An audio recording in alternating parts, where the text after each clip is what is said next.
I would like to share with you a few thoughts, and I hope just encourage us all, even we are in the midst of this chaos or whatever it's happening. Last 2 years, we thought that we kind of work it out. There was something like COVID, and then there was thank you to Brandy, reminding us with you are the only brilliant person who wears the mask. So you're just reminding of this, that there's still something that's called COVID.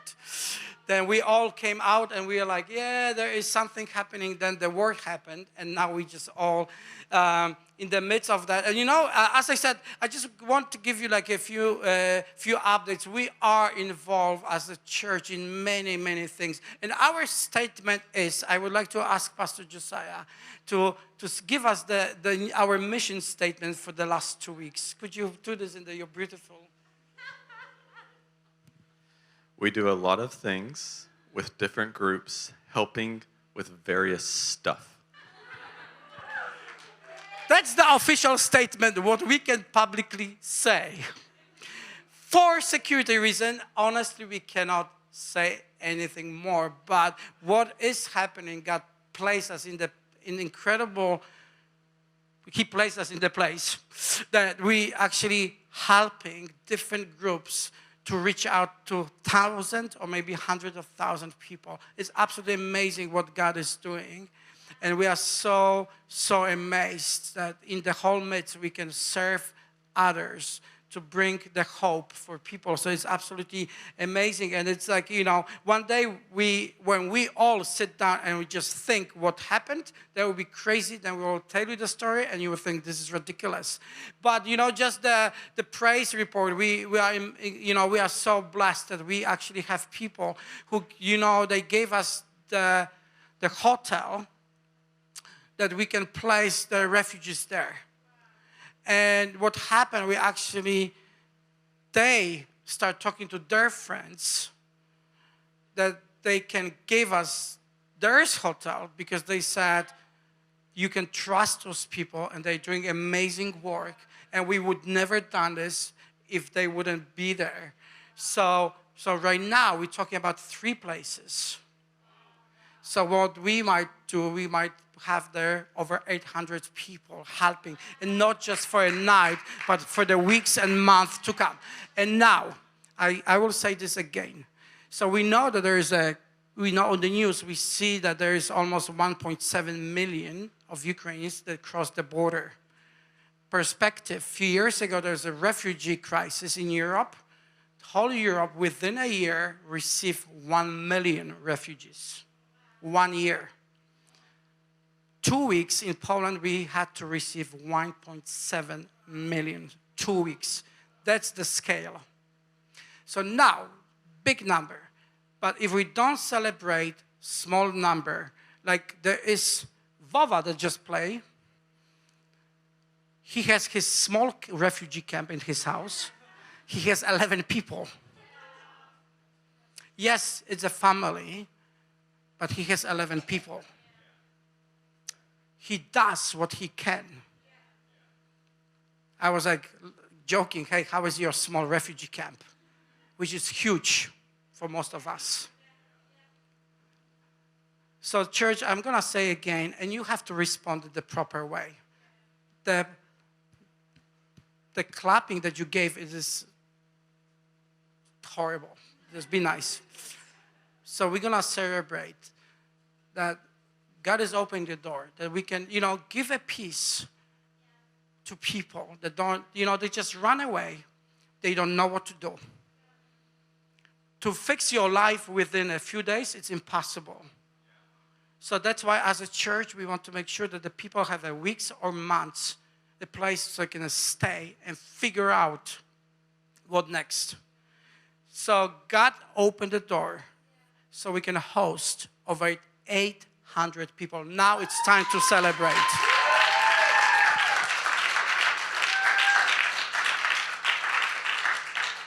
Is this a lot? When you talk 2 million, it's not. But when you talk about 800 single life, it's a lot. That's where we are involved. Thank you for your generosity. thank you for just praying. Not just praying, thank you for praying. Thank you for praying, because your prayers make a difference. Your prayers make the difference. So if you think it's just a prayer, slap yourself like I did right now, because it's not just a prayer. The prayer changed everything. So make sure that this is happening. So we are involved in many things, helping various things, helping many people, doing lots of stuff. So that's our mission statement. It's absolutely, and yeah, we're doing stuff. All right. I would like to, share with you some story from the book of Acts. And this is a story of Paul. It's an apostle who, first, before he became an apostle, he was the one who was actually running after Jews who became Christians, right? So they find the Messiah, and in the synagogue, they start to create the whole group, because they said that actually we are not waiting for Messiah anymore. We find Messiah. And there is a Paul who has such a passion to kill them, because he said that's not true. And we read in that book, I encourage you to read it, that he found out on the way, he actually has revelation. He met Jesus. He has the revelation of Jesus. And there's one moment of the revelation changed everything in his life. And just one moment to meet with the real Jesus, not the story of Jesus. It's not this baby Jesus. We are in Poland. I am a Polish, and I was a Catholic. My picture of Jesus was the baby Jesus, or the baby Jesus on the Mary hands, and that was my picture of Jesus. And I thought that Mary is more powerful than Jesus. Paul had a revelation that Jesus, that he was against and fighting against, actually is the Lord of the Lords and the King of the Kings. So he had this revelation. So then I would like to jump with you to the story. It's in the chapter 27. This is the story when Paul actually was captured by his friends that are not his friends anymore, the Jews, and they start to sending him to places, and they say, you have to, you will go to the prison. Then they just start to finding another place and another place. And after a few years, he's on the ship from Crete to Rome. And it's like now when we talk the Greece, we have a good picture of the Greece, right? The cruise, the boat, nice islands. It's not in that story. So he is there on the boat, and he talks to the owner. He said, I think this is not good time to travel, because the season changed, and because of the all the circumstances, we should stay. And they said, we're not gonna listen to you. Who are you? You are just another Jew, or the Rome, whoever you are, I don't know. I'm not going to listen to you. I'm going to listen to somebody else, because he has more practice. He knows more, so I'm listening to him. So what happened? They decided to go onto the sea, and after a while, the storm hit, and the boat started to sink. Then the wise Paul stands up and talks in front of the many guys and said, I told you. That's why that was sarcastic, the wise man. I would never say that. I told you. In the middle of the crisis, you never said, I told you. So, but he said, I told you that it wasn't a good idea. But last night, the angel of the Lord talked to me. So if we can read it, this is the 27th chapter, and let's read from the verse 24.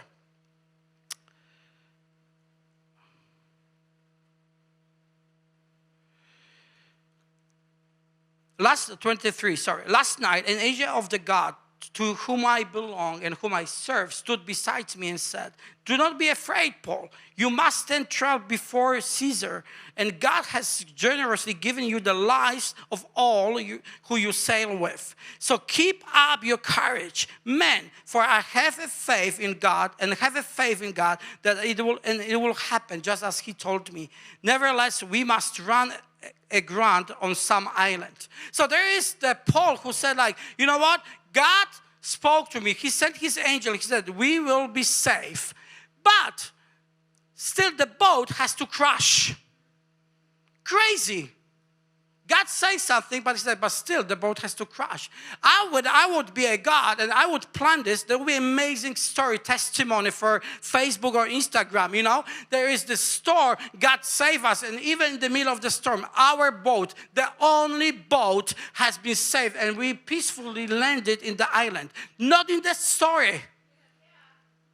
Did you notice that? I am with you, but the boat still has to crash. Woohoo! Like honestly, I am with you, but the boat has to crash. There are questions right now in my head. And there's a lot of questions. In our situation right now, I think we are in similar, not the same, similar situation when we have like, why? The question is why? Okay, you have to go there, but the boat has to crash. There is no plan B as for you tonight. So it's not like, you know, okay, the Ryanair just canceled the flight. So there is still like EasyJet, there is still like Lufthansa or LOT. If they cancel, there is somebody else. No, the boat crash. What do we do next? But then he said, like, I know what God has for me, so I know that I have to be and stand in front of the Caesar, so I know that God is with me in this situation. What an incredible story. Paul stands in this situation, he said, like, even in the midst that everything goes, against what I have planned, God is with me, and he knows, and he will make a way. And he said, don't be afraid. Dear friends, I would like to encourage each one of us that at the end of that story I'm going to share, that we start to pray that God will give us the new, fresh revelation of Jesus, that we can stand like Paul stand, that even if our boat crashes, even we land in the places that we never planned to be, even if other circumstances happen, we know that we are in God's hand, and whatever will happen, we know that he's still going to continue his plan because he is good God. Why did it happen? I believe because when he was on the way as Saul, he has a revelation of Jesus. That's why he knew that, it's better to trust our God than to trust any other circumstances. And even now, we all know, like the last 2 years has been ridiculous. But I think if the COVID didn't shake us, I think that situation should shake us. And we should not to be afraid, not to have a fear, but just to make sure where we put our steps. Who do we trust? Who do we trust? Is this your business? Is this your savings? Is this your home that you can lose without a few seconds? What is it? This is the time that we actually should check, have this check where I put my feet. Is this the rock, his name is Jesus, and I'm still trying to figure out life on my own condition? Paul, in the midst of everything, standing in front of, I don't know how many guys were on the ship, that he's still like, I told you, but you'll be safe, but we'll crash. Amazing story. Hey guys, God is with us,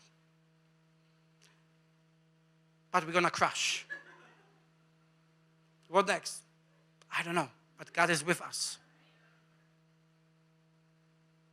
But that's the God that we serve.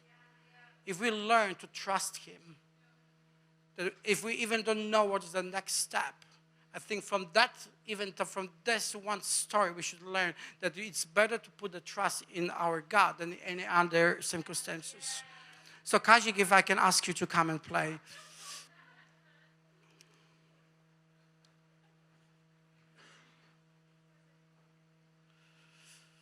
Of course. Still learning.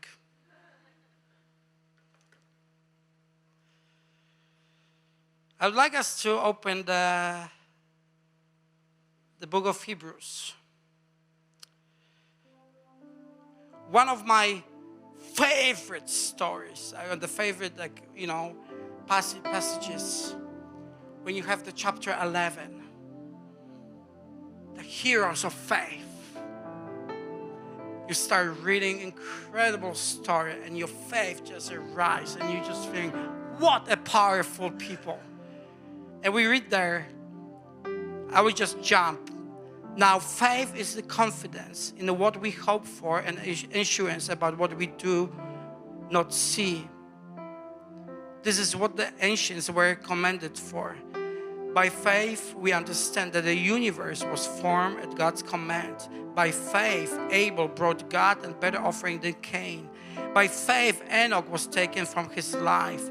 And we just read, by faith, Noah was warned about the things not yet seen. In the whole fear, built an ark to save his family. By faith, Abraham. By faith, and we just keep reading, by faith, by faith, by faith. Incredible, incredible stories of people. And you just think like, oh my gosh, these people are incredible.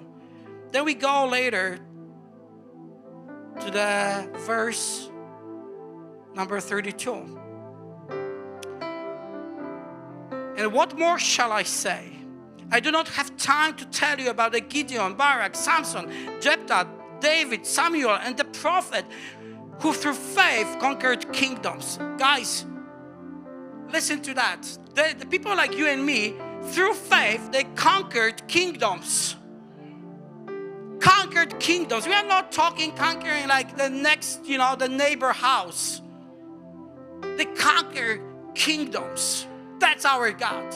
That's why we need to read those stories. Administrated justice and gained what was promised. They gained what was promised. Who shut the mouth of lions. Shut the mouth. And the other word, I have no idea how you read in English. Quenched?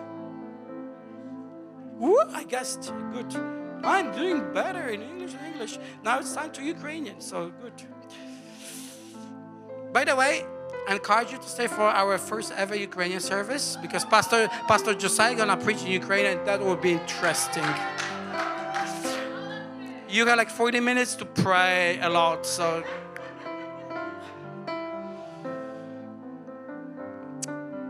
And escape the edge of the sword, whose weaknesses was turned to the strength and who became powerful in battle and routed foreign armies. Women received back their dead, raised to life again. There were others who were tortured, refusing to be released so that they might gain an ever better resurrection. And we keep reading a story that's not fun anymore. They've been tortured, they've been stoned. Then, there are many other things that they were done to them.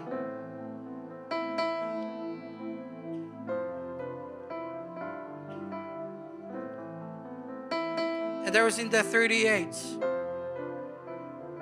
the word was not worth of them. Sometimes we look at the people, they suffer and it's horrible. But God gives grace to those who are going through that stuff. And then he makes this comment, because the word was not worth of them. The word was not worth of them.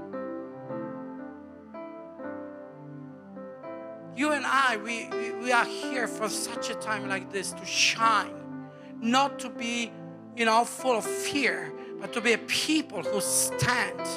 There's only one place we can still firm is on the rock that's called Jesus Christ. We are the heroes of faith. Even if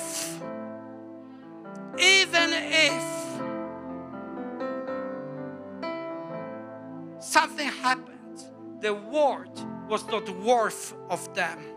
So but God is basically saying, even if something happened because of your faith and it's not nice.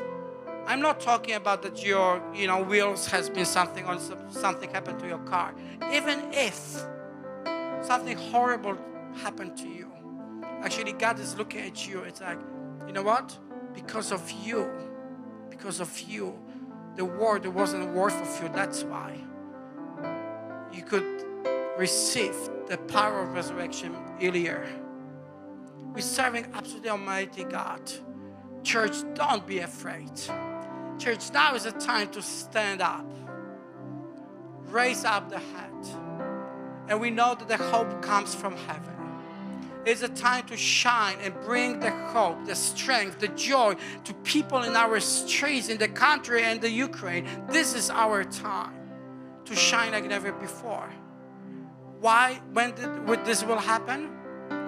When we actually receive the revelation of Jesus Christ, which is not your revelation, which is not your Belgian revelation, which is not my Polish Catholic revelation, which is not your English, American, whoever you are, Ukrainian, Russian, German.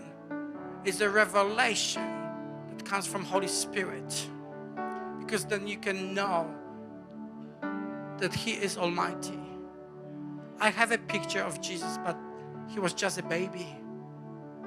But there's more and more. I can see Him all-powerful, Almighty, King of Kings, Lord of the Lords.